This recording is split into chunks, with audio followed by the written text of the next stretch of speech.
Оройн төргийн хэмжигчтэй ам нээвэл зочны ярилцлага эхэлж байна. Энэ дад бид боловсролын сайд Наран Баярыг ураад байна. За урилга хүлээж авсанд баярлалаа. За баярлалаа. Өөрсөнд баярлалаа. Сайхан шинэлүү та. Сайхан шинэллээ. Тэгэхээр гал морин жилийн ажлын эхний 7 хоног эхлээд явж байна. Тэгэхээр ер нь хамгийн түрүүнд энэ багш нарын цалин он гараад нэмж чадсан чадаагүй гэдэг маргаан дахиад үргэлжлэх бах тийм үү. Тэгэхээр таны зүгээс бол яг хангалттай амлсан хэмжээндээ нэмээд явж байгаа гэж хэлээд байгаа боловч багш нар болон үйлдвэрчний эвлэлийн зүгээс хангалттай нэмээгүй. Яг бодиттой төсвийн тусгаж чадаагүй гэдэг ийм шүүмжлэл гараад байна. Энэ дээр та ямар тайлбар хэлэх юм? За тэгэхээр багш нарын цалингийн талаар ингээд бид эргээд харахаар нэгдүгээр үндсэн суурь цалин гэж байна тийм ээ. Энэ бол багш өөрийнхөө нурам цагийг заагаал авдаг, баталгаатай авдаг цалин нь. Дээр нэмээд нэмэгдлүүд байна. Нэмэгдэл хөлсүүд байна. За энэ бүтцэн өөрөө 50-50 руу орсон байсан байхгүй юу? Өөрөөр хэлбэл үндсэн цалинтайгаа тэнцэх хэмжээний нэмэгдэл авдаг болсон. 10 гаруй төрлийн ийм нэмэгдэл хөлс авдаг. Тэгэхээр цалингийн бүтцийг бид үндсэн цалин үйлдвэрчний эвлэлтэй байгуулсан гэрээний дагуу засгийн газраар тогтоол юм гараад тэгээд 50%-аар бол шууд нэмсэн байна. Жишээлбэл ерөнхий боловсролын сургууль дээр багшлж исэн багш хүн бол сая 484 мянгаыг авч исэн бол шууд 742 мянгаар нэмэгдээд ингээ 2 сая 226 мянга төгрөгийг яг энэ үндсэн цалин бол олгогдож байгаа. Тэгэхээр энэ 50% нэмэгдсэн. Энтэйгээ холбоотойгоор үндсэн цалингийн ер нь харьцааг нэмэх. За нэмэгдэл нь бол 30% дотор орох, 70% нь үндсэн цалин байдаг. Ийм эрүүл тогтолцоо руу оруулах нь зүйтэй гэдгийг хөтөлбөрийн олон улсын хөтөлбөрийн байгууллагаас Дэлхийн банкнаас Монголд бас зөвлөгөө өгөөд ингэ өгсөн ийм тал байдаг. Тэгэхээр энэ зүг рүү явах нь бол өөрөө цаашдаа үндсэн цалин буюу суурь цалин амьдралын баталгаа болох ийм шинжилэл рүү оруулж байгаа хэрэгэлтэй. Тэгээ сая яг ийм асуудал үүссэн нэтэр дээр бол 2-3 шалтгаан бий. За нэгдүгээрт бол үндсэн цалин бол өсдгөр өсөж орж ирсэн. Нэмэгдлүүд бол жишээлбэл 1-р сард бол бага тооцогдсон шүү дээ. Ягаад гэвэл 1 сарын 26 хүртэл хүүхдүүд амарчихсан байсан. За. Тэгэхээр чин анги даалт илүү цаг эдрэгээд юмнууд угаасаа 1 сард ер нь бага утагддаг. Ийм үе байсан. Тэгээд энтэй давхцсан ийм явдал байгаа.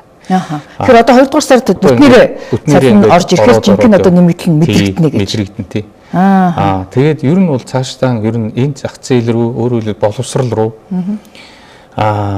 багшлах юм хүн их ховордоод эхэлсэн шүү дээ. Ер нь залуу багш нар бол бараг 60% нь ажилласаа эхний 5 жил дотор гарчдаг.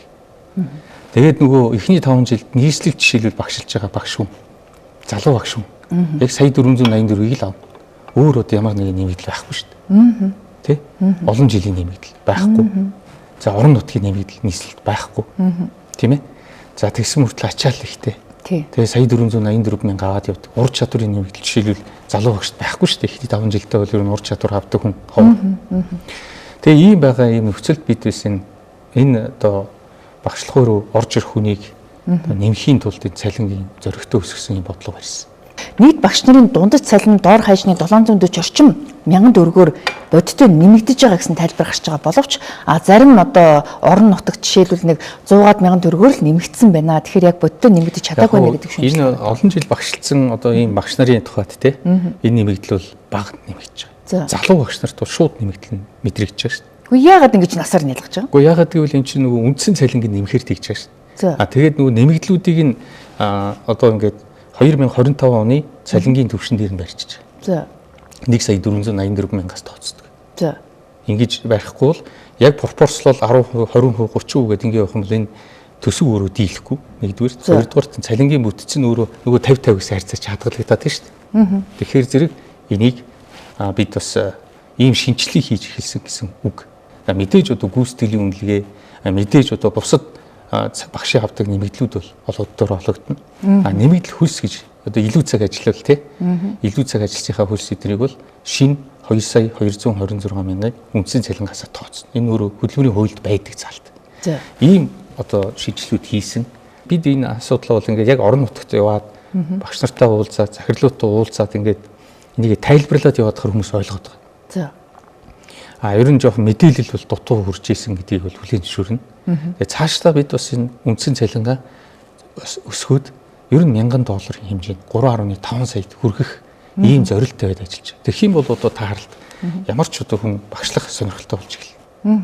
Одоо гагцгүй бид багшийн чанарын асуудал, элсдийг чанаржуулах асуудал энэ зүйлүүдийг бас давхар явах хэрэгтэй. Тэгэхээр одоо ингээд багш нар үндсэн цалин дээрээс гадна бас ур чадвар одоо илүү цаг одоо янз бүрийн ингээд нэмэгдэл байдаг гэж шүү дээ. Тэрэн дотор чинь бас хоол унааны мөнгө гэдэг одоо тусад нь бодогддог гэсэн бол энэ үндсэн цалин гэдэг дотор нь тэр хоол унааг нь оруулаад ингээд нэг карманаас нь аваад нөгөө карман нь хийж байгаа юм шиг иймэрхүү байдлаар бас нэг юм залилсан байна гэдэг юм шүүмжлэл гараад байна. Харин залилсан гэдэргээд ах энэ чинь үндсэн цалингийн бүтцийг ингэж өөрчлөнө гэдгийг бид бас үйлдвэрчдийн талд хэлж анхнаасаа тэр нэмэлт гэрээ байгуулахдаа тэрийг оруулсан ба.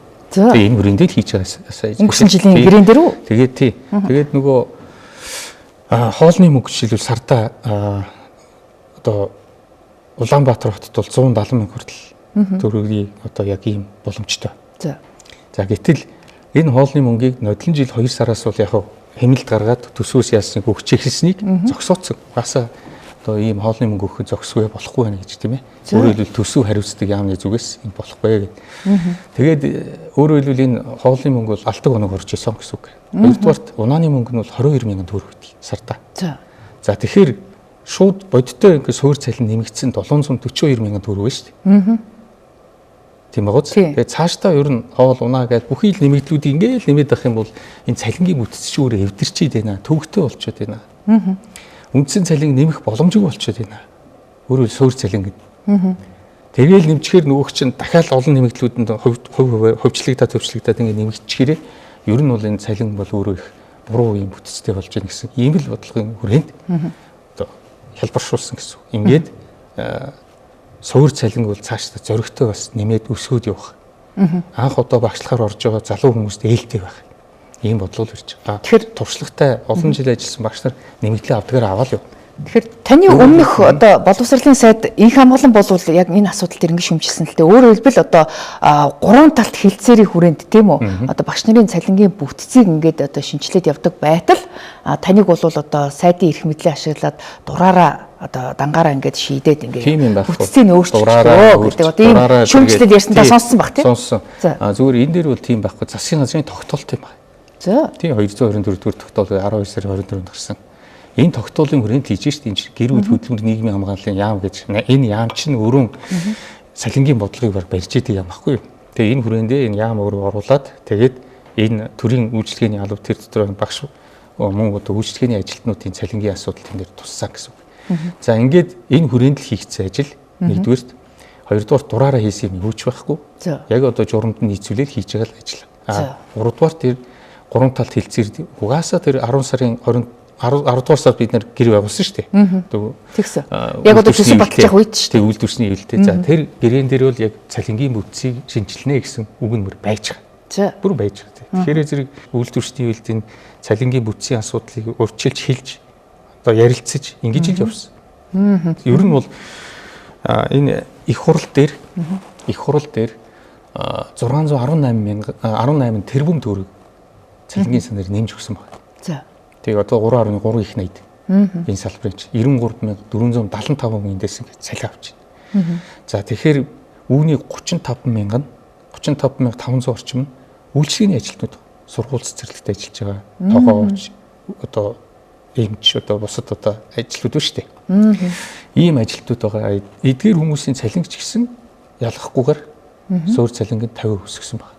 Тэгэхээр нэг их хамгаалалт сайдын тооцоогоор бол жишээлбэл одоо бүх багш ажилтнуудын цалинг одоо ингээд 50%-аар нэмэхэд доор хаяж улсын төсөвт 1.2-оос 1.3 ихний төгрөг тусах ёстой.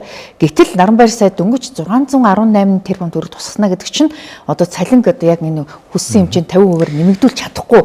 Анхнаасаа төсвийн дутуу юм чинь цалин багш нарын цалинг одоо юм чи нэмэгдүүлж өгч чадахгүй болчлоо. Энэ нэг одоо эртхэн үнэ хэлээ гэдээ яриад шүү. Үгүй 618 тэрбумыг бид нэмүүлж чадсан.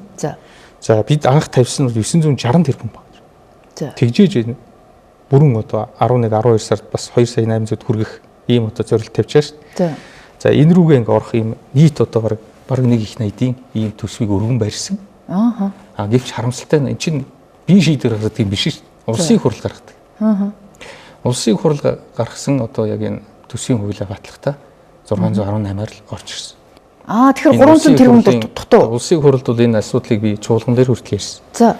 Яриад хэлээд за тогтоол гаргахтаа зөвхөн багшийг нэмэгдүүлэхийн тогтоол орж ирснийг бол бидний зүгээс бол манай энэ хүн намын бас зөвлөлийн зүгээс энийг хэлж тайлбарлаж багшийг үйлчлэгээний ажилтнуудыг хоцроож ингэж болохгүй, хашааны гадна гаргаж болохгүй гэдэг ийм одоо юу эсвэл учраас тэр тогтоол нь батлагдаагүй шүү дээ.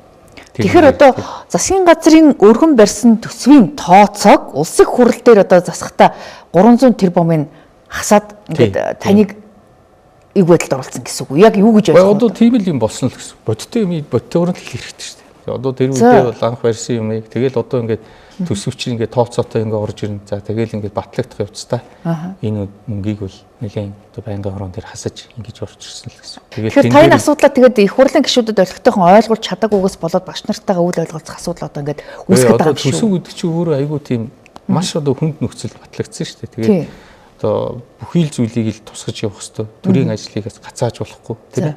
Тэгэл тэр үедээ бол үнэхээр ямар нэгэн байдлаар цалин өсөх шаардлагатай. Гэхдээ яг бүрэн одоо өгч чадаагүй л гэсэн төсвийг. Тэгэхээр одоо энэ 300 тэрбумын дутагдлаас болоод та бас багш нарын цалинг одоо яг амлсан хэмжээнд нэмж чадахгүй байдал үүсэх үү? Яах вэ? Тэр тийм биш. Одоо ингээд бид тооцоогоо хийгээд үндсэн буюу суурь цалингаа 50% яг нэмээ явж байгаа. За 3 төрлийн нэмэгдэл нь бол үндсэн цалиндаа ерөн шингэж байгаа. Түрүүнд ярьсан хоолны зардал. За түрүүнд ярьсан тэр унааны зардал. Тэгээ ур чадварын нэмэгдлийн асуудлыг бас одоо төсөвтөө багтаагаад ингээд үндсэн цалиндаа шингэх ийм бодлого гарч байгаа. Тэгэхээр энэ юу гэсэн үг вэ гэхээр зэрэг ингэснээрээ одоо олон төрлийн нэмэгдлүүд үндсэн цалин руу шингэж орж үндсэн цалин өөрөө 70% руугаа төхөж очиж байгаа. Цалингийн бүтцийн хувьд тийм ээ. Ийм юмруу л орж ийн гэсэн үг. Тэгэхээр ингээд явхад бол энэ төсөв хүрнэ. За. Тий. Яг 50% дээр. Одоо ингээд энэ багш нарын цалин гэж одоо 2 үе шаттай нэмнэ гэдэг байгаа шүү дээ. За он гаргаад 50% нэмнэ гэж байгаа. Тэгээд 10 11 сараас бол одоо бүх багш нарын цалинг бол нэг 2.8 сая төгрөгт хүргэнэ гэж байгаа. Тэгэхээр энд бас дахиад мөнгө дутгах эрсдэл байна гэж харин дутна. Тэгэхээр наан нь төсөв тодтох шаардлага үүсэхгүй. Тодтох шаардлага бол үүснэ гэсэн үг. Өөрөөр хэлбэл бол одоо энэ төсөв чинь өнөөдрийн нөхцөл байдалд тий улсын төсвийн орлого одоо хэцүү байдалтай шүү дээ. За. Тий. Яг одоо урд өмнө байгаагүй нүүрсний одоо хүн маш хөнж тий. Тэгээд одоо нүүрсийн биет хэмжээ нэмэгдээл гаргаад байгаа боловч үнэн нь унчихсан учраас орж ирж байгаа орлого айгүй хүнд. Тий. Хүнд нөхцөл байдалд манай бас засгийн газар ажиллаж байна. Тэгээ энэ нөхцөл байдал дундаа ингээд бас энэ боловсруулалтыг дэмжих жилийн хүрээнд бас яг энэ одоо багш нарын цалин, эмч нарын цалин нэмэх, одоо үйлчлэгээнийхээ ажилтнуудын цалин нэмэх ийм бодлогыг барьж байгаа нь бол харин одоо түүхэн шийдвэрлэл гэж хэлнэ. Тэгэхээр ямар ч гэсэн 10 11 сар хүртэл бол одоо багш нарын цалинг яг амлсан хэмжээндээ 50%-аар бол бүрэн дүүрэн олгоод явах боломж байгаа. Мөнгө тооцоо бүх юм орцсон ингээд явж байгаа. Сая харин зарим нэгэн одоо сургуулиуд дээр жоохон алдаа гарсан байсныг бид бас энэ яам боловсруулалтын ерөнхий газартай ярилцаад алдааг засаж байгаа. Юу гэсэн үг вэ? Одоо тэр санхүү нэгтгэл нь буруу тооцож хүүхдийн тоо эднийг буруу тооцож олгосон асуудлууд гарсан. Тэгэхээр дутуу болгосон гэсэн үг тийм. Тэгээд бас энэ дээр бас ярихад нэг норматив гэж юм байна. Багшийн ажлын үйлчлэгээний ажилтнууд энэ дээр бас шинжил хийхгүй бол энэ салбар дээр ч бас нэлээд бас давхцлууд байна. Тийм. Тэгэхээр энэ асуудлуудыг эдгээр уян хатан харж хувьсах зардлын үрээд цалингийн сан ордог. За энэ дээр бас уян хатан харж ихтгэл зүйрүүдийг нэмэх ийм шаардлагатай байна гэж харж байгаа. Хувьсах зардлыг чинь хуулиараа 2 жил тутам шинжилдэг. Тий. Тэгэхээр 24 оны 8 сард ингэ шинжилсэн байна. Засгийн газрын тогтоолоор. За одоо ингээд 2 жил нь болж байгаа. Бид эхний улиралдаа багтаагаад хувьсах зардлыг бол шинжилгээр ажиллаж байна. Тэгэхээр энэ хувьсах зардлыг тооцохдоо одоо хүүхдийн тооноос хамааруулж одоо тооцно гэж байгаа шүү дээ. Тэгтэл нэг ангид нэг 20 дахин хүүхэдтэй хувийн сургууль. Одоо тэгтэл хотын төвийн 50 60 хүүхэдтэй улсын сургуулийн одоо багшилж байгаа багш нарын ачаал ялгаатай байна шүү дээ 2 3 дахин. Тэгэхэд баг адилхан шахуу цалин үнэлэмж аваад яваад байгаа нь зөв үү? Хувийн сургуулийн багш нарын цалингийн асуудал бол энэ хувийн сургуулийн асуудал. Төр хүнд оролцохгүй. За. Тийм шүү дээ. Гэхдээ одоо төрөөс тодорхой хэмжээгээр нэг татвар өгдөг. Тийм. Энэ бол нөгөө 10 сая төгрөгөөс дээш төлбөртэй хувийн сургуульд бол 0 очтгүй. Өгөхгүй тий. 10 сая төгрөгөөс доошгоо төлбөртэй. Энэ 10 саяас дээш төлбөртэй сургууль бол нэг 27 сургууль байна. За тэгээд бас нэг тэнд 20 гаруй мянган хүүхэд сурч байна. Тэнд бол одоо хувьсах зардал очихгүй байна. Тий. За доошгоо бол жишээлбэл 1 сая төгрөгөөс эхлээл Итгэл зүртэй ингээд хувьсагчтай ингээд өгөөд хэлдэг. За. 1 сая төгрөгөөс дээш болол хэлэх юм бол шууд одоо төлбөр нь 60% л өгөх жишээтэй. Тэ? Хувьсах зардлынхаа 60% л өгдөг. Ийм одоо системтэй яваад байгаа. За хувийн сургууль дээр тийм байж болно. А тэгвэл одоо хөдөө орон нутгийн цөөхөн хүүхдтэй ангиудаас байж та зарим нь бүр 5 6 хүүхдтэй ангич байна гэж сонсогдсон. Тэгэхээр ийм ангид одоо хичээл зааж байгаа багш хотын төвийн 50 хүүхдтэй хичээл зааж байгаа багшийн хооронд ялгаа болно байх ёстой. Ачааллын одоо асар их ялгаа байна. Тийм учраас үндсэн цалин бид үүсгэж байгаа. За мөн одоо ачааллын тооцсон юм цалингийн систем рүү орох хэрэгтэй. За. Энийг бас тооцож оруулж ирэхээр ажиллаж байна. Ер нь бол хөдөө орон нутгийн тэр цөөхөн хүүхдтэй ийм сургуулиуд дээр хувьсах зардлыг нь ингэж хувьсах зардлаараа очдог учраас өсгөж өгөхгүй бол тэр сургуулийн одоо тогтмол зардлыг хүртэл төлж чадахгүй болно шүү дээ. Тэгэхээр алс хязгаар нутаг сурж байгаа хүүхдүүдийг бол ингэж дэмжиж гин гэсэн. Тэгэхээр нэгэнтээ хөдөө орон нутгийн сургуулийг хүндэснийх. Одоо энэ зарим хөдөө орон нутгийн сургуулиудад одоо нөгөө нэг нөхөн жорлонтойгоо байна. Өвлийн хүүтэнд хүүхдүүд одоо гадаа ингээд бицсэж байгаа нь одоо зөв юм уу? Уул нь энэний чинь хална гэж олон жилийн өмнө яриадсэн. Тэгээ тэр нь яасан бэ? Энэ одоо миний өмнөх сайдын үед бас энэ нэлээд эрчтэй явсан. Энэ ажил. Тэгээ би орж ирээд бас үргэлжлүүлсэн. За энэ Эрдэнэт үйлдвэрийн зүгээс бол энэ одоо төлбөр мөнгийг гаргаад нийгмийн одоо хариуцлагынхаа хүрээнд тэгээ энэ бүх одоо нөхөн жорлонтой сургуулиудын жорлонгийн асуудлыг шийдэх энэ ажил бол 2 жилийн 3 жилийн өмнө эхэлсэн байна. Тэгсэн. За ингээд явсаар бол ер нь одоо бүх сумдад бол орцсон байна. Тэгээ орцсон. За 20 гаруй сум нь надад сүүлд өгсөн мэдээлэлээр барьсан нөгөө анхны барьсан жорлонгууд бас жоохон чанар муутай байсан. За мөн одоо эвдэрсэн тэр гэсэн ийм бас нэг асуудал байгаа. Тэр зураг төсөвгүй анх одоо шууд эхлүүлсэн ажлууд нэтер алдсан байт юм лээ.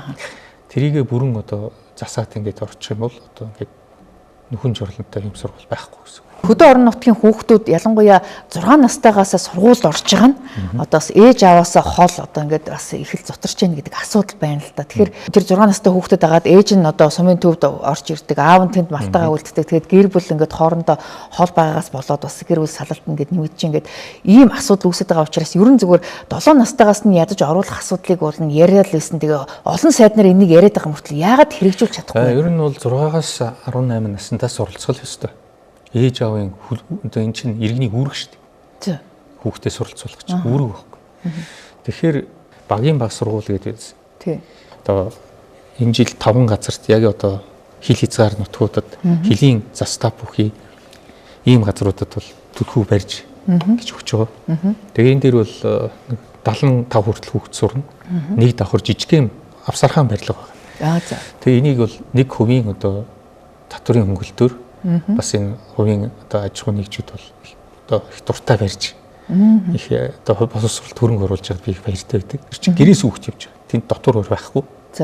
Одоо ойрхон гэсэн үг шүү дээ. Тэгэл сургууль дээр ирж сурчгаал гэртээ харина. Ийм боломжийг боломжоор бий болгох хэрэгтэй. Хоёрт яг одоо өнөөдрийн энэ цахим сургалтууд.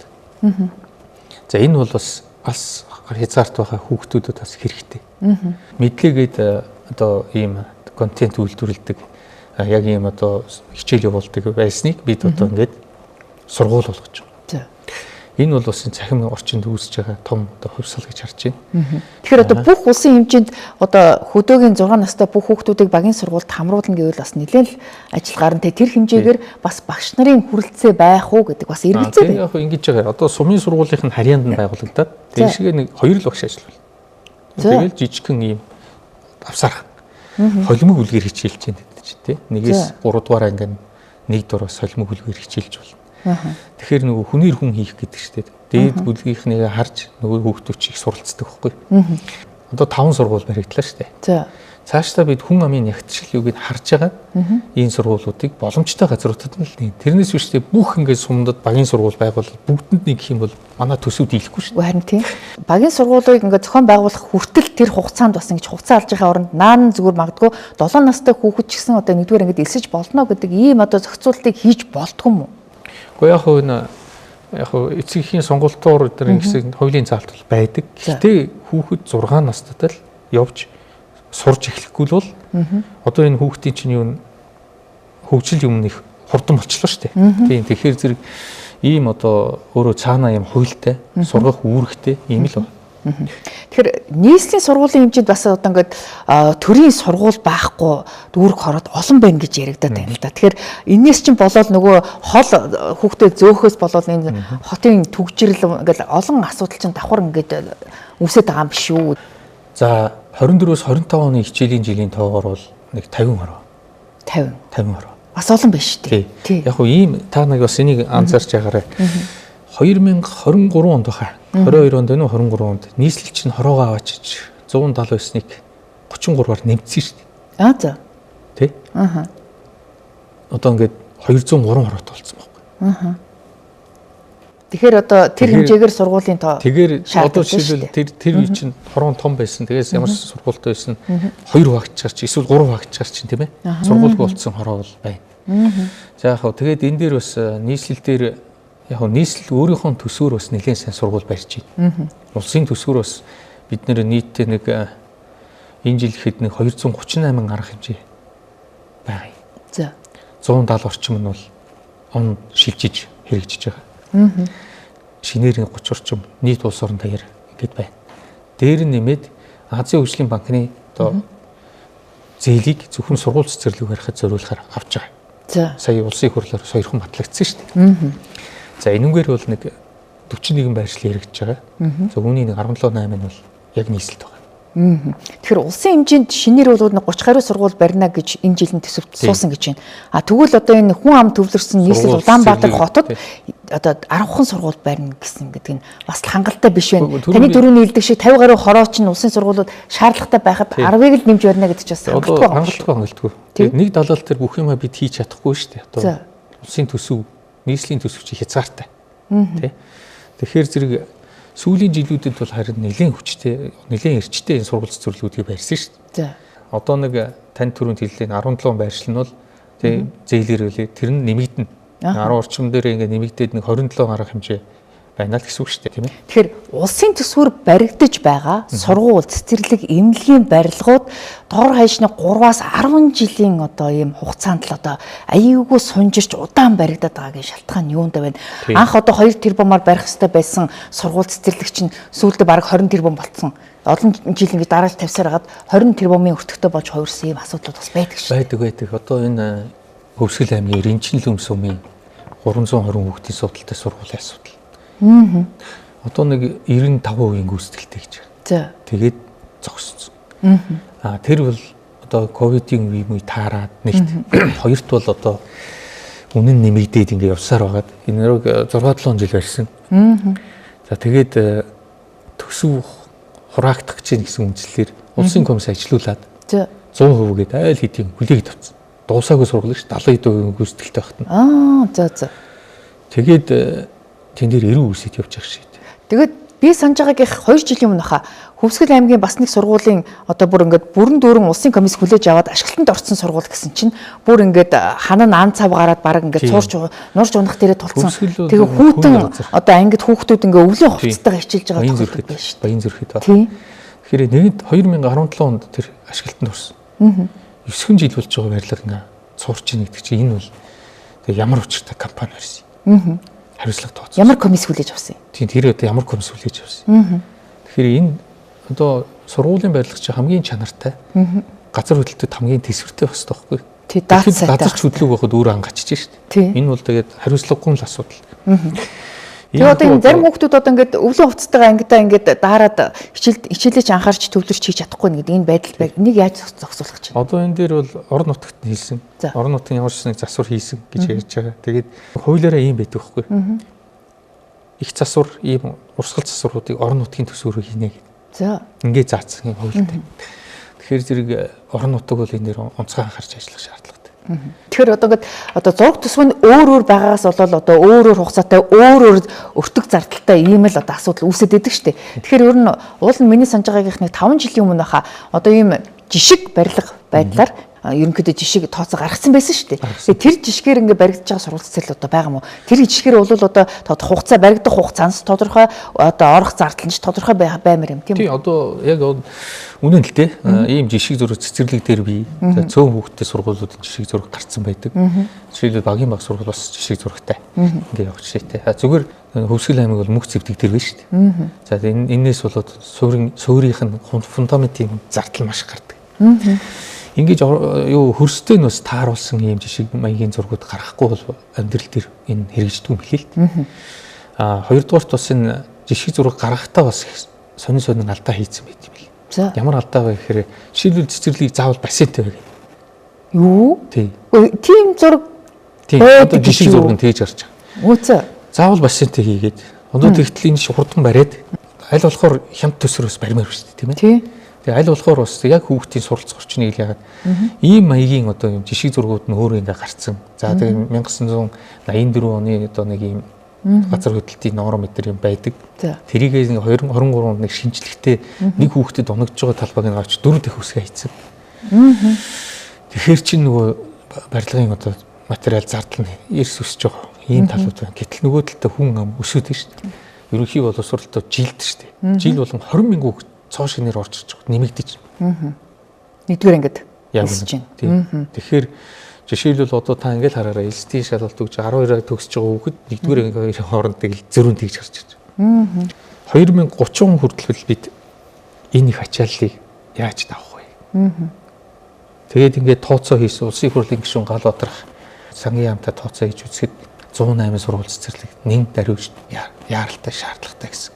Ийм юм гарч ирж байгаа. Одоогоо гэх бол 2-3 мянган багш дутагдaltaй байна гэж хэлтэл дахиад шинээр баригдсан сургууль дээр багш олдохгүй асуудал үүссэн шүү дээ. Тийм одоо тэгэхээр цалин нэмэх бодлого байхгүй. Үндсэн цалин чи одоо 2 сая 226-аар орж ирж шүү дээ. За юу нь бол цэцэрлэгийн багших бол 2 сая 500 орчимд байна. Тэгэхээр ингээд энэ рүү чинь одоо багшлах сонирхолтой хүмүүс нэмэгдэж орж ирж байгаа. Энэ салбар руу. Нэгдүгээрт, хоёрдугаарт бол яг багшийн дутал бол жилд гардаг. Нөгөө жирэмсэн болоод тэтгэврт гараад явах ч юм уу те ингээд. Тэгээ багшлах ажлаа орхио түрүүн би нэг аймаар тоо хийсэн шүү дээ. Эхний 5 жил дотор 60% нь одоо гараа авчиж байна. Тэгэхээр одоо ингээд багш нар дутагдaltaй байгаа юм чи сайдаа зүгээр миний хувьд одоо ингээд шууд ингээд 55 нас хүрсэн юм уу эсвэл 60 нас хүрсэн л бол шууд тэтгэвртэй гаргах гэд хүчээр гаргацдаг тохиолдол бас байна л да. Тэгэхээр тэр туршлагатай чадвартай мундаг багш нараа бас үргэлжлүүлж ажиллах ийм боломжийг олгоод явж болдог юм бол заавал дөнгөж төгсж ирсэн шинэ багш чадвар бас учраа болохгүй. Боловсролын яамнаас чиглэл гарсан шүү дээ. Миний юутай яг нөгөө 45 хоног гэдгийг л олон нийтэд ингээд төгссөн болохоос биш. Тэр чинь ийм ижүүрэн бодлого гэсэн баггүй. Тэтгэврт суудсан багшийг эргэж авч ажиллуулах. Төгсөж байгаа оюутнуудыг авч ажиллуулах. Тийм ээ. За тэгээ багшлахаасаа одоо болчихсон байгаа хүмүүсийг эргэж урьж ажиллуулах. За мөн одоо их сургуулаа 80-аас дээш хувийн үнэлгээтэй төгссөн. Тэр чи чадвартай хүмүүс байна гэсэн үг шүү дээ. Тийм хүмүүс тэр богино хугацааны сургалт хийж багшлах эрхийг үнэлэх болох. Би тэр 45 хоногийн сургалт гэдэг чинь ерөөсө ойлгоогүй байхгүй юу? Одоо өөр мэрэгжлийн хүмүүсийг л одоо багшаар бэлтгэл 45 хоногт л нэг хальт ингээд нэг жолооны курс суулгаж байгаа юм шиг суулгаад бүгдийн төгсгөл ингээд одоо хүүхдүүдэд хичээл заалгуулах гэдэг ингэж дотроо бодож шүүмжлүүлсэн чинь та бол багшаар төгссөн хүн байх хэрэгтэй гэж. Үгүй. Тийм шалгуулт. Их сургуулийнхаа бакалаврыг жишээлбэл хиймчээр математикчаар төгссөн гэж шүү дээ. За тэгээд тэгэхээр 80-аас дээш үнэлгээтэй байвал багшлах эрхийн ийм сургалтад суулгаад багшлах эрхийн үнэлэх болгож байгаа. Тэд үндсэн багш болохгүй шүү дээ. Тэгээ хэрвээ үндсэн багш болохоор бол тэр багшлагынхаа яг одоо тэр диплом юм аваа. Ингэж байгаа. За. Тэгэхээр нөгөө талаар одоо өмнөх сайд нар чинь Кембрижийн хөтөлбөр, цөм хөтөлбөр гэдэг янз бүрийн ингээд нэг хөтөлбөрүүдийг ингээд оруулж ирээд тушаад байсан. Тэгээ одоо энэ Монголын хүүхдүүд чинь бүгд л нэг тийм одоо сайд нарын үзмжээр туршилтын туулаа болж хувраад байна. За одоо Наранбаяр сайдын гэсэн бас нэг ямар хөтөлбөр орж ирэх гэж байгаа бол гэдэг хүлээлт байна. Энэ хуультай. Одоо ингээд 12 жил суралцсан шүү дээ. Энэ циклийн хугацаанд дотор дараагийн хөтөлбөрийг хийх ёстой. Тэрнээс биш хөтөлбөрийг одоо ингээд нэг сайд гарч ирээл өөрчлөлт хийдэг юм байж болохгүй л дээ. Хуулиар энэ хязгаарласан. За энэ хуулийн хугацаа нь энэ жилээс ингээд эхэлж байгаа. Тэгэхээр сургуулийн өмнөх боловсрол буюу цэцэрлэгийн хөтөлбөр бол нодлон жил батлагдсан шинээр. За бага боловсролын хөтөлбөр нь сая одоо могоо жилийн төгсгөлөөр батлагдлаа. Тий. Тэгэхээр шинчлэгдэж байна. Шинчлэгдсэн гэсэн үг. За тэгээд бага боловсролын хөтөлбөр бол жишээлбэл амьдрах ухаан одоо тэр эрүүл мэндэд нь их онцгой анхаарсан. За тэгээд эрүүл мэнд гэдэг хичээлбэр 1-р ангиас нь орно. Ингээд тусгасан байгаа. За компьютерийн ухаан гэж хичээл бага боловсролд орж ирнэ. Өө зөө. Тий. Энэ болохоор бага ангиас зааж эхлэх. Бага ангиас за одоо 3-р анги тэндээсээ зааж эхлэх гэсэн. За. Өнөөдөр чинь AI хиймэл оюуны эрен эхэлчихлээ шүү дээ. Тий. Одоо манай энэ салбарт одоо Gemini, Google-ийн Gemini-г бол төлхөө хэрэгжилж байна. Тийм. Тэгээд энэ дээр оюун ухааны одоо тэр хиймэл оюуныг буюу одоо бүтээмэл оюун гэх юм тийм. Энэ хиймэл оюуныг ашиглаж хичээлээ хийж байгаа хүүхдүүд бас хиймэл оюуныг ашиглаж хичээлээ бэлдэж байгаа багш нар ч гэсэн нэлээд нэмэгдэж байна. Тийм. Тэгэхээр хүүхдүүдийг одоо ингээд хэрэгтэй хэрэггүй хичээлээр дараад хүүхдийн тархийг хогийн сав болгож хувиргаад байна гэдэг гомдол шүүмжлэл маш их гарч байна л да. Тэгэхээр яг амьдралд хэрэгцээтэй тэр тухайн хүүхдийн одоо нас бие одоо оюуны хөгжлийн онцлогтод тохируулсан ийм хөтөлбөр сургалтын агуулга байхгүй байна гэдэг та санал нийлэх үү? Гэхдээ одоо хөтөлбөрүүдээ ингээл хөтөлбөр чинь өөрөө төгс юм биш шүү дээ. Тэгээд цаг үеийнхаа нөхцөл байдлыг хараад сая ярьсан шүү дээ. За ийм юм хэрэгтэй байна гэд нэмэгдээд орж ирж байгаа шээ тэ. Жишээлбэл унших чиг бол одоо орж ирж байна. Одоо унших чадвар суларсан байна. Тэгээд уншичаад юм ойлгодгүй. За анхаарал төвлөрөх чадвар нь бас суларсан байна. Тийм учраас анхаарал төвлөрүүлэх ийм одоо арга зүйг энэ нэвтрүүл хийж одоо тэр хөтөлбөр дотор орцсон баг шээ тэ. За. Тэгэхээр таны энэ шинчилсэн хөтөлбөр чинь одоо ямар одоо улсын гэдэг юм уу ямар олон улсын стандартын дагуу одоо ингэж шинжлэгдэж орж иж байгаа юм бол та өөрөө одоо Японы школтой гэж ярьдаг. Урд нь бас шинэ Монгол сургуульд хичээл заажсэн баг. Тэгэхээр энэ чиглэлийнхаа дагуу шинжилж гин үү эсвэл арай өөр дагуулга байна. Яг хөө эн чинь олон улсын юм харьцуулсан судалгаанууд зөндөө хийгдэнэ. За. Тэгээд тухайн улс орн өөрийнхөө боловсролын энэ хөтөлбөрийг өөрсдөө боловсруулдаг байхгүй. Чи Монгол хүнийг бэлдэх гэсэн. Тийм. Эх оронч хүмүүсийг бэлдэх гэсэн. Их ээж аваа хайрладаг тийм ээ. Ийм хүмүүс гарч явах хэрэгтэй. Монгол хүний нэг онцлог чинь тэр гэр бүлээ их хайрладаг. Өрн дахны сэтгэлээс их өөр шүү дээ. Тий. Аль болохоор өрн дахин чинь бол аль болохоор багад нь бие даалгачих гэл ингээл. Гэтэл Монгол хүн бол үхтэл үр харам гихчээр ингээл их ойр байдаг. Гэр бүлийн тийм нандин харилцаа юмнуудыг бол бид авч үлдэх хэрэгтэй. Тэр энэ бол өнөр руугаа чиглэж ийн гэсэн үг. Дээр нэмээд дэлхийд үнэлэгдэх Монгол ийм иргэдийг бид бэлдэх хэрэгтэй. Хүмүүсийг бэлдэх хэрэгтэй. Дэлхийд үнэлэгдэх гэдэг нь өөрөө англи хэл. 3-р ангиас одоо англи хэл нэмэлт хөтөлбөрөөр ороод эхэлчихлээ шүү дээ. Тийм. 3-р ангиас зааж байгаагүй шүү дээ. 5-р ангиас заажсэн. Тийм. Персон гээд маш сайн хөтөлбөрөөр явж байгаа. Яа за. Тийм. Тэгээд одоо тэр персон хөтөлбөрөөр үзсэн хүүхдүүд бүр ингээд суман дээр очиж хүүхдүүд яриад үзэхэд англиар өөрийгөө өстө топ хийтэл нь танилцуулж штэ. Тэгэхээр ингээ дээр нэмээд математик чадварууд, академик чадварууд гэсэн. Энийг энэ суурийг нь заавал олох хэрэгтэй. Тэгээд их сонин шүү дээ. Одоо монгол хэлний хөтөлбөр эднэр чинь бол ингээд яг манад өөрийн хийсэн судалгаанууд байна. Монгол хүүхдийг ингээд наснасаар үгийн сангийн. Тэр судалгаан дээр суурилж бүх юм явж байгаа. Тэгээд үгийн баялагийг нь өсгөх шаардлагатай. Жишээлбэл одоо ахлах сургуулаа төгсөхөд за монгол үгээрээ бол 30 мянган толгой хөхтэй. Ийм одоо энийг ингэж мэддэг ийм хүүхд гаргана гэл те. Ингээл зөрөх. Одоо энэ сурах бичгийн агуулгыг харахад бол одоо бага ангийн хүүхдэд одоо зохимжгүй ийм үг хэллэгтэй одоо этгээд гаж ийм үг хэллэгтэй одоо текстүүд нь тэр маш их харагддаг л да. Энэ дээр л одоо энэ дээр бол яг цэвэр судлаачтай ажиллах хэрэгтэй. Энэ цэвэр мэргэжлийнхэн ажиллах хэрэгтэй. Одоо хөтөлбөр нь ямар тач гарчлаа шүү дээ. Одоо энэ хөтөлбөртөө тааруулсан сурагчиг гарч ирнэ. Тэгэхээр бид бол энэ сурагчдыг яаж ийм хэрэг нэгдүгээр багшийн номыг бол гаргах гэдэг. Энэ маш чухал байхгүй юу? Багш бол одоо ингээд зөвхөн ингээд хүүхдэд зориулсан номн дээр л ажиллаад байгаа харагдаад байна. Багшд өөрт нь энэ хичээл ямар зорилготой. Заах арга зүйтэй. Тий, тэгээ заах арга зүйтэй. Хичээлдийг бэлтгэцэг. Яаж ойлгох вэ? Тий, яаж ойлгох. Энэ хичээлийн зорилго нь юу юм гэж. Хичээлийн зорилго л өөрөө сайн ойлгоход хүүхд сайн ойлгох. Ийм юм руу бас орж ид. Дээр нэмээ сурагч нь өөрөө гарна. Тэгээд сурагчийн дагалдах дасгал ажлын дэвтэр гэсэн ийм одоо бүтцүүдтэй байх юм. Тэгээд түүхийн сурагчид дээр бол онцгой харна. Ойлгомжтой хэллээр бичмээр байна. Түүхийн сурагчид өнөөдөр бол нэг бүгдийн чих гэсэн оролдлоготой маш нэмгэн хэвлэгдсэн ийм байгаад байгаа. Гэтэл түүх бол атластай байх хэрэгтэй. Газрын зураг дээр хүн ажиллах хэрэгтэй. Яг үнэ. Дээр нэмээ түүх өөрөө дээж хүчтэй байх хэрэгтэй. Тэгэхээр одоо түүхийн сурагчийг бол дурлуулах юм сурагч болгоно. Түүхэд дурлуулах. Хүүхдүүд одоо ингээд тухайн хичээлээ ойлгоогүй. Жишээлбэл багш одоо 50 60 хүүхэдтэй ангид бол хүүхэд болгонтой хүрч ажиллаж чадахгүй байгаа учраас магадгүй хүүхдүүд бас тэр олон хүүхэдтэй ангийн хүүхдүүд хөвчлэн хоцрогдох тийм аястай харагдаад байна л да. Тэгвэл тухайн багш одоо тэр хоцрогдлыг арилгах тал дээр бас илүү цагаар тэр хүүхдэд одоо тухайн хэдэн хэсэг хүүхдүүдийг аваад ингээд давтлага өглөө гэхэд тодорхой хэмжээгээр одоо нэмэлт урамшуул байдлаар цалин дээр нь ордог байх ийм асуудлыг зохицуулж болохгүй юу. Тэгэхгүй бол энэ чинь төлбөртэй давтлаганд хамруулж чадахгүйгээс болоод асуудал бас үүсэж байгаа харагдаад байдаг л та. Яг багшийн ажиллаж байгаа багш бол 19 цагийн нормтой байдаг. Яг одоо 7 хоног цааш хичээл. Үүнээс илүү гарсан цагийг нь бол илүү цаг гэж олгодог. Тэгэхээр тэр илүү цагт тэр давтлага орж болох уу? Тэрийг нь бол тухайн сургууль өөрсдөө шийдэж штэ. Яаж одоо сургуулийн захирал хүн. За энэ давтлага нь өөрөө зүйтэй давтлага байна уу? Эсвэл хүн залхаас нь давтлага байна уу тий? Үр дүнтэй байна уу юу? Тэгэл ер нь бас яамнаас нэг чиглэл өгсөн байдаг штэ. Хичээлийн цаг дээр л юм сайн хийлж.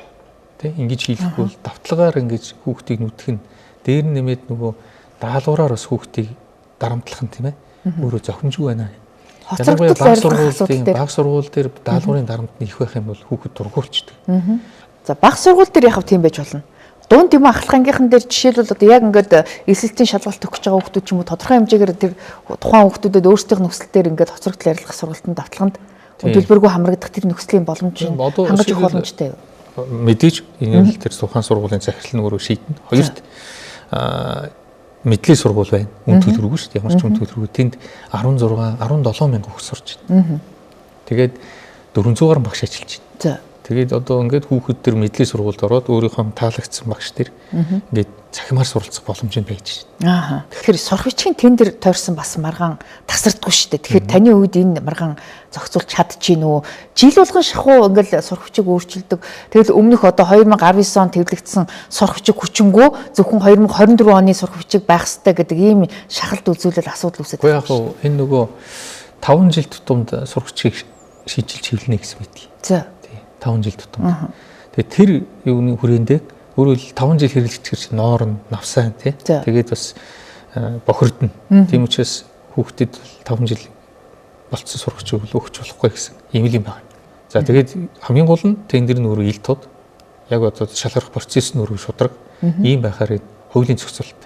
Тэгэхээр эсэлтийн ерөнхий шалгалт тойрсон хил ам бас гарсаа. Тэгэхээр одоо ингээд яг одоо шалгалтын өмнө одоо зарим хүүхдүүдэд материал задарсан байсан. Эсвэл одоо тэр шалгалтын дээр тарааж өгсөн одоо балын харандаа юм тэр нь одоо бас сайн гарахгүй ч гэдэг юм уу. Нэг тийм маргаан гомдол гараадсэн тэр чи одоо юу болсон? Тэр 600 орчим ийм өргөдлийн юмнуудыг бүгдийг нь яг одоо тэр хүмүүст нь яг ингээд өөрсдөө үзүүлж харуулад ингээд асуудал үүссэн. Шалгалт задарсан явдал бол байхгүй шүү. Тийм огт байхгүй.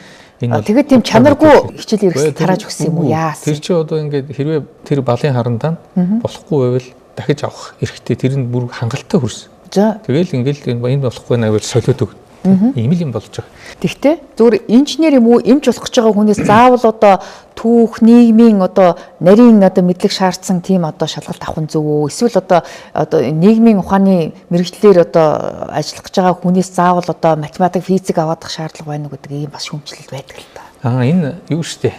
Одоо хүүхдүүд бол өөрсдөө нийгмийн ухаан руу, байгалийн ухаан руу сонгоод өгнө. Тэгээд энэ юуны монгол хэлний шалгалт, босго онооны шалгалт бол заавал өг. За. Тийм ээ? Хавар намартаа одоо ингээд авдаг болсон шүү дээ. Тэрий чинь тэгээд 10 дугаар ангиас өгдөг болгочихж байгаа. 10, 11, 12 өөрөө сонгоод өгчвөл, хизээч өгчвөл. Тэрний дараа нь бол одоо тэр авсан дүн нь бол насан туршид нь өөрийнх нь одоо дүн болж оноо нь бол хүчинтэй хэвээр байна. Зүгээр хэдийн шалгалт өгөх нь бол хүүхдийн өөрийнх нь ирэх. Одоо 10 шалгалт байна. 10-ын өгсөн ч бол. Гэхдээ олон шалгалт өгж байгаа хүүхд юу гэсэн үг вэ гэхээр мэрэгчлээ сонгож чадаагүй гэсэн үг. Тэгээ хаашаа ч явахаа мэдэхгүй болсон. За юу ч гэсэн үгийгээд тий. Тийм л байна гэсэн. Тэгэхээр Монгол улс одоо хүн амтайгаа харьцуулахад одоо ихтэй сургуулийн тоон 10 жилийн өмнө нэг 200 орчимд өгчээсэн болвол одоо сүүлийн үед одоо огцом цомготгол стандартын одоо шаардлага тавьснаар ямар ч гэсэн нэг миний ойлгосноор бол 70-80 орж ирсэн гэж хараад байгаа. Буцаад янз бүрийн сургуулиуд нэмэгдээд байгуулагдчихаг үстэй. Та энэ дээр юу нэг ямар одоо байгуулагдаагүй. 69 сургууль байгаа шүү дээ. Бид бол их сургуулиуд механикаар ингэж шууд хаах хэднэр бол бодлого бариагүй. Мэдээж тэр чинь урд нь явцсан. Ингээд бүрдийн ингээд цөөсөн юм байгаа. Бид бол бариад байгаа нь бол босгоо ногийг л дээшлүүлж байгаа. За. Тий. Жил энэ жил ч гэсэн жоохон 10 оноогоор дээшлүүлээд жоохон чанартай оюут аваа л гэсэн үг шүү дээ. Одоо 157 мянган оюутан сурч шүү дээ. Цөөрцөн атлаа, сургуулийн цөөрцөн атлаа оюутны тоо нэмэгдсэн. Тийм биш үү? 120-30 мянган оюутан байсан ч одоо 157 гэж баг 20 мянгаар нэмэгдсэн биш. Нөгөө талаа мэрэгжлийн сургуулиуд байна. За мэрэгжлийн сургуулиуд бол 60 орчим байна. Тал нь одоо хувийн. За мэрэгжлийн боловсролыг бол бид онцгой харж байгаа. Эрсд нь бол эрс нэмэгдсэн шүү дээ. 20 гаруй мянга гэж одоо 40 гаруй мянга болж. Одоо сурж байгаа хүүхдүүд нь 40 гаруй мянга болсон. Би сая Булган аймгийн политикийн коллеж дээр ажилласан. Тэгэхэд зүгийчний анги нээсэн. Тэгсэн тэр зүгийчний анги нээсэн тэнд суралцаад төгссөн 20 гаруй хүн нь одоо 200 сая төгрөгийн борлуулалт хийчлээ гэдэг ярьж нийлээд идэг гэдэг. Тэгэхээр эн чинь нөгөө мэрэгжлийн боловсрол чинь шууд амьдралд гаргадаг хөдөлмөрийн зах зээл дээр хүнийг шууд бэлдэж гаргадаг. Дээр нэмээд шууд орлоготой холбож өгдөг ийм ажил. Тэгээ одоо анзаарсан бол ур чадварын уралдаан их явагддаг болчиход байгаа. Сая жишээлбэл сантехникчдийн уралдаан боллоо. За. Тэгээ одоо Монгол улс Францад болдог тэр мэрэгжлийн ур чадварын уралдаанд маш олон хүнээ явуулдаг болсон. Төсвийг гаргадаг. За тэнд очиод манайхан нэг нодлон гэхэд бас нэг өмнөх жилийнхээ амжилтыг баттгаад нэг тусгай байрт орж ирсэн билээ. Яг энэ мэрэгжлийн ур чадварын энэ уралдааны энэ олон улсын хурлын 26 онд Монгол зохион байгуулагдав. Тэгэхээр боловсролын зээлийн санг тойрсон асуудал одоо үе үеийн сайд нарын нэр холбогдоод байдаг. Тэгэхээр юу гэдгийг тодорхой хэмжээгээр татвар төлөгчдийн мөнгөөр сураад ирсэн мөртлөө ингээд одоо зээлээ тэглүүлчихсэн арын хаалгаар ямар нэгэн байдлаар ингээд болтцсон ийм тохиолдлууд зөндөө байна шүү дээ. Энийг ер нь та яаж зэгцэлсэн? Тэр анх шүгэл үлээсэн тэр силигма гэдэг даргыг одоо яагаад ажлаас нь халдсан? Би томилсон шүү дээ. Энд чинь одоо тэгээд асуудал үүссэн л баггүй юу? Яасан тантай ойлголцоогүй юм уу? Яасан? Ойлголцохын тухай асуудал ерөөсөж зарчмын асуудал. За. Хүний эрхийн зөрчилүүд гаргасан. Бүгд тэнцэхэр хүүхдийг бүр зориуд тэнцвүүлээгүй. Тэр нь одоо ингээ шүүхээр ороод шүүхийн бүх шийдвэрүүд нь наа чин тэнцэх ёстой хүүхд байсан байна гэж гарч ирээд байгаа байхгүй. За. Одоо шүүхүүд тэр ингээл явчих шүү дээ. Тэгэхээр асуудал тэнд л байсан. Хоёр та одоо өнөөдөр гадагшаага суралцж байгаа энэ оюутнуудын тийм ээ тэтгэлгийг олгоход маш хойрог хандсан. За. Тийм. Тэрнээс болоод зарим нь одоо сургуулиас гарах тохиолдолж байсан. Гадагшаа одоо тэтгэлэг аваад явцсан хүүхдүүд буцаж ирсэн гэж үү? Үгүй ээ, бүр ингээд гудамжинд хөвж жаргасан тохиолдол гарсан. За. Тэгж тэтгэлийг оруулахгүй юм чинь, тийм. Тэгэхээр ийм асуудлууд гарсан учраас энэ дээр бол бид бас энэ хүний эрхийг одоо нэгэнт эрхийн хүний эрхийн комиссоос ёс зүйн орооноос нь янз янзын юм ирсэн учраас одоо төрийн энэ ажлаас нь чөлөөсөн. Боловсролын зээлийн сангаас гарч байгаа тэр зээл сайдын гар үсэг оролцдог юм байна тийм үү? Ингээд ажлын хэсэг нь тэр сонгон шалгаруулалт чинь тэдл хийн штэ. Тий. Тэгсний дараа нь миний тушаал гарна. Би ер нь тэр юунд сонгон шалгаруулалтад бол хууль бусаар эднэр нөлөөлөх ажил огт хийгээгүй. Хийгээгүй? Хийгээгүй. Ямар ч сайд ер нь хийж байгаагүй байна. Зарим сайд нарын чинь бас ингээд ах トゥ нарынхаа хүүхдийг одоо хамруулсан байна. Бусдын одоо чадвартай хүүхдүүд ингээд тийм боломжийг хулгайлаад аваа явцсан байна гэдэг асуудал байдаг штэ. Улс төрчдийн хүүхдүүд. Одоо тийм хил гарч ийн үү? Одоо гайгүй байна. Магадгүй гараад ирэх үү дээ. Гараад ирвэл тэгэл шалгуулаад болно штэ. Тийм тэр чи. Таны хамаатан садан магадгүй таны хүүхдүүд ч гэсэн одоо юм одоо энэ боловсролын зээлийн сангийн одоо хөнгөлтөө тэтгэлэгт хамрагдаад явцсан тохиолдол байна уу? Баггүй. Гуйж байгаа тохиолдол байна уу? Гуйсан тохиолдол зөндөө штэ. Тэгтээ тэр тийм байхгүй. Гуйсан хүн болгоныг мэдэхгүй штэ. Тэгэл яг хөө тэгэл та нар минь холоо хийж үзлээ. Нэгт хоёрт нөгөө зээлийн сангийн шугамар ингээд суралцахад төрийн өндөр албан тушаалтны хамаат одоо хүүхдэд нарыг сурахыг хоригдсон штэ хуулиар. Өө за. Тийм бүр хуулийн заалтад. Тэгэхээр одоо энэ хэрэгжиж чадж байна. Хууль одоо гардаг хэрэгжиж байгаа. Жишээлбэл нэг их хурлын гишүүн хөрхий хүү тэнцсэн. За. Тэгээ үнэхээр тэр хуулийн заалтаас болвол хасагдж байгаа юм шүү. Тэгээ гишүүний хүүхд болохоор ингэж ялгуурлагдах хэвээр мөгөл нэг хэл амигээд гаргацсан л та тийм. Бас энэ талаас нь харах юм бол бас тий ингэж ялгуурлаж бас яах нь бол эвгүй юм бий. Гэхдээ нэгд хууль тэмчүүд бид хуулиа биелүүл. Таны хүүхдүүд одоо хамрагдах боломжгүй бас адилхан байхгүй. Сайд учраас. Тий. Хуулиараа хориотой тий. Байхгүй. Хориотой.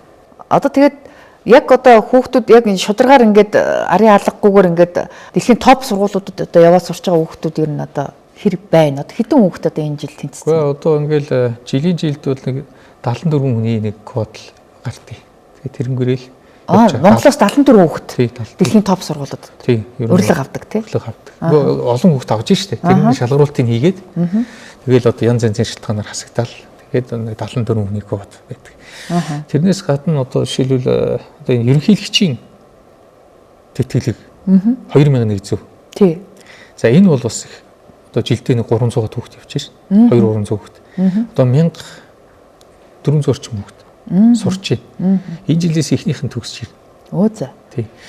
Тэгэхээр энэ бас өөрөө их төрийн хувьд бол энэ зөв бодлого явсан гэж хардаг. Үнэхээр одоо ерөнхийлөгчийн хамгийн газраас бол анхаарал тавьдаг. Одоо ерөнхийлөгч өөрийн биеэр захиасаа гартуулж өгдөг шүү дээ. Өөрийн биеэр онгоцны бодол төр гаргаж өгдөг. Яа за. Энэ шалгуулалт бас шудраг явдаг шүү дээ. Энэ дээр ямар нэг хил ам гарч байгааг та сонсоогүй үст. Сайд нөлөөлөх үү? Нөлөөлөхгүй. Ямар ч нөлөөлөх хүн нөлөөлөх ямар ч боломжгүй. Ерөөсөө эсдийн шалгалтаараа тухайн хороо суманда номер 1 л болсон байна шүү дээ. Яа за. Тэгэл тэр нь өртөө. Ийм багаад. Тэгэхээр Монголд бас хууль хэрэгжиж чадахгүй нэлээд хэдэн тохиолдлууд байна л да. Тухайлх юм бол одоо Монгол бичгийг албан ёсны одоо бичиг болгох хууль одоо хэрэгжээд эхэлсэн байдаг. Гэтэл одоо төрийн байгууллагуудыг анзаарахад ер нь одоо тэр хуулийг хэрэгжүүлж байгаа албан шалтан байгуулах том ховор байна. Тэгэхээр энийг одоо яаж хэрэгжүүлэх вэ? Гэхдээ одоо албан бичгийг Монгол бичгээр гарч байгаа шүү дээ. Өө тийм үү? Тий, давхар гараад явж байгаа. За. Кирилл бичгээр Монгол бичгээр. Би ч одоо өөрөө Монгол бичгээр эдгээр татлахж гар үсгээ сурдаг шүү дээ. Оо та бас Монгол бичгээр бас давхар хянаад явж байна уу тий? Өө за. Тэгээд гарч байгаа. Зүгээр яг энэ юун дээр ингээ ярихад бол улсын хэмжээнд хэрэгжиж чадахгүй л юм гэдэг асуудал байна. Гэхдээ хэрэгжиж төрийн алба чинь нэг л юутэй шүү дээ. Стандарт загвартай тэгэл явна. Юуны хувьд бол ер нь бид Кирилл Монгол бичиг гэж ярих хэрэгтэй. Энд чинь бас Монгол бичиг үлдсэн шүү дээ. Кирилл Монгол бичиг. Тийм үстэй тий. Тэгээ халах хаялга дээр суурилсан. Тийм мэдээж асуудал бол байна энэ бичигт бас тий. Одоо дэлхий дээр бол нэг Орос, Монгол хоёр гэсэн л улс одоо Кирилл бичгийг хэрэгжилж байна. Нэг ёсондоо бусад улсууд бол жишээлбэл танах Орос үсгтэй юм биш үү? Балгаар тий. Тэгэхээр танах Орос үсгтэй юм биш үү? Станы одоо хуучин зөвлөлт толгойд улсын бүрэлдэхүүнд байсан ихэнх улс орнууд нь яг энэ Кириллээр хэрэгжилж байгаа шүү дээ. За Казахстан сая латин руу шилжих гэсэн шийдвэр гаргасан ч гэсэн шилжиж чадаагүй л явж байна. Оо за. Яг хөө дэлхийн нийтдээ хөл нийлүүлэг гэвэл одоо латин үсэг рүү шилживэл илүү шуурхай боломж бүрднэ гэж яриад байдаг л да. Яг хөө одоо латин үсэг бол хэрэглээнд бол ороод ирлээ шүү дээ. Утасны мессеж залуучуудын тий. Тэгээд тэр юмнуудэр бол хэрэглээнд бүрэн ороод ирсэн. Тэгээд англи хэл үзэж чинь бүгд латин үсгийг мэддэг болж байна. Тий. Зүгээр одоо яг шууд монгол хэл өөрөө латин үсэг хэрэгжилж исэн түүх биш үү? 1900 хэд онд 30-аад онд. Тий. Тэгээд зургасгаан богино хугацаанд хэрэглээд Кирилл рүү шилжсэн. Одоогийн Кириллээр бол 70 гаруй жил хэрэглээ явуулсан. Тэгэхээр чи 70 гаруй жилийн сан хөмрөг мэдлэгийн сан үүсчихэд шүү дээ. Магадгүй энэ Кирилл бичгээр Монголын урт удаан хугацааны түүхэнд олон энэ мэдлэгийн юмнаас бүр давсан хэмжээний одоо Кирилл үсгээр гарцсан бүтээлүүд байд тийм ээ. Тэгэхээр энэ асуудал яах вэ гэдгийг гарч ирнэ. Тэгээд ч өнөөдөр яг энэ Монголын одоо энэ Монгол хэлний халах хаялгуунд суурилсан Кирилл бичиг чинь бол бидний бүрэн хэрэглэл болчиход байна шүү дээ. Тэгээ хэлний энэ бичгийн бодлогыг бол бас нэлээд нарийн бодохгүй бол хамаагүй эргүүлж ингэж яагаад алддаг тийм ээ. Тэгэхээр боловсролын салбарын шинжилэлээс одоо улс орны хөгжил шууд хамаарна гэж хардаг. Тэгвэл одоо хэдэн жилийн өмнө боловсролын шинжилэл хийлээгээд боловсролын хуулиа өөрчилсөн боловч яг энэ хуулийн одоо хэрэгжилт энэ улс орондоо яар тэгш одоо хүртэж чадчихна уу гэдэг дээр бас асуултын тэмдэг байна. Яг хуулийг хэрэгжүүлээд явчихна. За. Тий. Таны би яг хэлж байгаа санал нийлнэ. Өөрөөр хэлэх юм бол боловсролоос ирээдүйг хамаардаг. Улс орны хувьцаа хамаардаг. Тэгэхээр энэ хуулийн хэрэгжилт бол бүгд хэрэгжүүлэл явж шүү дээ. Тэгэхээр зэрэг одоо энийг дагсан нэг журмууд байдаг. За эндээс бол ихэнх нь гарчаад байна одоо. Тий. Тэгэхээр наацх нь боловсролын тогтолцоог 10 жилийн хугацаанд одоо ямар ч сайд гарч ирсэн хөндөхгүй байх гэдэг нэг юм залт орсон санагдаад байна. Тэр одоо юу болж төлбөрийн асуудал واخгүй. 10-аас 12 жилийн дотор л шинжилнэ. Сургагчийг 5 жил тутам шинжилнэ гэсэн юм. Яг л сургагч чинь өөрөө бас хөтөлбөр дээрээ суурилна. Хоёрт нөгөө нэг амьдралд ойр байх хэрэгтэй тийм ээ. Гэтэл өнөөдрийн нийгмийн хурд хүчтэй шүү дээ. 5 жилийн өмнө хиймэл уян гэж ярихад бол сайн ойлгогдуулсан шүү дээ. Тий. Одоогийн хиймэл уян бол бүх юмны үндэс өвчлөр. Сургуулиуд дээр жишээлбэл одоо мэдээллийн технологийн хичээл орлоо гэхэд одоо 30-40 хүүхэдтэй анги гэхэд дунд нь нэг 2-3 компьютер байх жишээ нь ингээд хүрэлцэхгүй байна л да. Тэгэхээр хүүхдүүд яаж тэр одоо бодиттой тэр одоо практик хичээл дээр хамрагдах боломж байна гэж харж байна. Засгийн газрын мөрийн хөтөлбөрт хүүхэд бүрд компьютер гэсэн юм орцсон баг. За. За энийг хэрэгжүүлэх 70 орчим тэрбум төгрөг хэрэгтэй байна. Аа. За 24 оны төсөв хэлэлцэж байхад 25 оны төсвийг хэлэлцэж байхад тийм ээ 24 онд шүү дээ 25 оны төсвийг хэлэлцэж байхад төсвийг чи олон нийтэд эхлээд тавиад хэлцүүлдэг болсон шүү дээ. Тэгэхээр саналуудыг авдаг болсон. Тэгэхэд хамгийн олон тэр энэ хүүхэд бүрд компьютер гэсэн юм санал ирж ирсэн. Тэгэхээр энийг бол бид хэрэгжүүлэхээр Google-тэй ярилцж байна. За. Google өөрийнхөө Chromebook-ийг Монголд угсардаг болъё гэсэн юм яригдж байгаа. За. Тий. За юуны хувьд бол цахим танхимыг асуудлаас хөндөгж байна. Сургууль болгонд бид энэ жил бол цахим танхимыг барихаар ер нь бол байгуулахаар төсвийг бол батлуулсан. Тэгэхээр сургуулийн хүүхдийн тооноос хамаарч энэ танхимынх нь одоо юу гэдэг компьютерийн тоо ч гэсэн ялгаатай байх хэрэгтэй үстэй тий. Тэгээд тэр тухайн сургууль дээр нь тааруулаад ер нь бүлэг дүүргэлтэн тий. Ер нь юугаараа бол стандартаар бол 30 байх хэрэгтэй шүү дээ. Тэгээд ийм байдалтай. Тэгэхээр зэрэг яг л тэр сургуулийн онцлогтод таарсан цахим танхимуудыг л өгнө гэсэн үг л дээ. Цахим дэлгэцээр хангахад бас тодорхой хэмжээгээр хөрөнгө шаарддаг. Энэ жил тэр тоног хөрөнгөийг зардал суулгасан байна. Аа.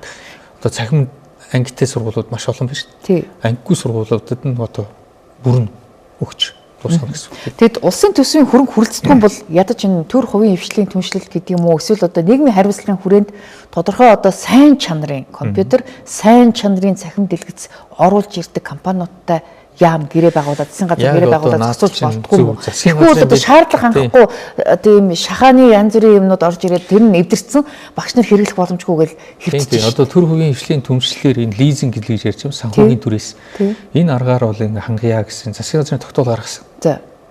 Нөтлөн жилийн 9-р сард гаргуулсан байна. За нэгт хоёрт цахимаар ингэж хангах энэ юун дээр жишээлбэл нэг хувийн татвар.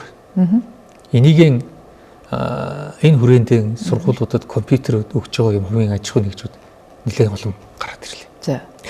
За одоо харин би энэ боломжийг ашиглаад бас энэ татварын ерөнхий газар тэд нар хандаж хэлэхэд одоо ингээд шивэлтүүд нь хийгдээ бүх юм нь очсон байгаа. 3 сарын 15-ны дотор байдаг хаа. Уцаалт юмыг сайн хийж өгөөрэй. Аж ахуйн нэгжүүдийг битгий чирэгдүүлээрэй гэж бас хэлмээр байна. Гэхдээ энэ дээр хувийн татвараа би түрүүнд ярьлаа шүү дээ. Түрүүн багийн мах сургууль баригдчихна. За одоо энэ хэд хэдэн сургуульд яг энэ цахим одоо хэрэгсэл өгсөн ийм тохиолдол байна. Галтгооны хэрэгсэл өгсөн тохиолдол байна. за. Тийм. За тэр байтугай дархны төмөрлөгийн үйлдвэр өөрсдөө ингээд их сургууль руу мөнгөний шилжүүлээд металлургийн анги нийлэгсэн байна. Өө за. Тий.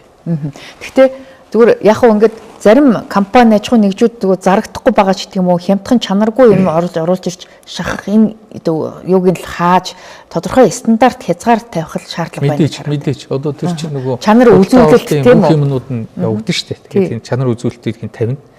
Тэгээд явцдаг юм байна. Ер нь зөвхөн хувийн юм уу улсын сургуульд одоо ингээд одоо багшилж ажиллаж байгаа сайт хийх хооронд ер нь жоохон нэлээд ялгаа байгаа бах тийм үү. Тэгэхээр янз бүрийн бэрхшээл байна уу салбарынхантайгаа ойлголцоход бас асуудал байна уу яаж вэ? Одоо би жишээлбэл 20-24 онд нийслэл төлөөлөгч байсан шүү дээ. Тийм. Одоо нийслэл иргэдийн төлөөлөгч, төрлийн төлөөлөгч гэж. Тэр үедээ их зүйл олон зүйлийг зөвхөн одоо сургуулийн орчинд хардггүй зүйлүүдийг зөндөө сурч мэдсэн тийм ээ. Одоо ингээд эргээд энэ боловсролын салбар дээр орж ирээд ингээд явж байна. Ямар ч байсан 2026 оныг боловсролыг дэмжих жил болгоод за ямар ч байсан бид нэгдүгээр цалингаа нэг үндсэн цалин 50% өсгөөд авлаа. Тийм ээ. Одоо ингэсгээр энэ салбар руу орж ирэх юм багш нарын тоогол нэмэгдэнэ. За. Хоёрт нь болохоор зэрэг бид 1.1 их найд болгож өнгөрсөн жилдээ харьцуулахад бараг 2 дахин хөрөнгө оруулалтыг нэмлээ. За. Энэ чинь сургууль цэцэрлэг баригдана гэсэн үг. Энэ чинь нөгөө тоног төхөөрөмжүүд нь шийдэгдэнэ гэсэн үг. За ийм байдлаар ер нь бол энэ бас урагшилж байна. Ямар ч байсан сургуулийн өмнөх боловсрол болоод баг боловсролынхаа хөтөлбөрийг шинжилээд авлаа. Одоо сурагч гэж хөрөнгө орно. Одоо тэгээд суур боловсрол руу ахлах боловсрол руу ахлах боловсрол дээр бол ахлах сургууль төрөлжих шаардлагатай. амьдралд бэлж эхэлж шүү дээ. Тийм. Мэргэжлийн боловсрол бас тийм мэргэжлэрээ сурах боломжийг бий болгох. Зэрэгцээ дахлах сурвалж гэсэн амьдрал түүнийг бэлддэг. За аяндаа тэгээд цаашдаа ингээд хөдөлмөрийн зах зээл өөрөө эдийн засгийн өсгөөрөл хөдөлмөрийн зах зээл чинь тэлэх ёстой шүү дээ.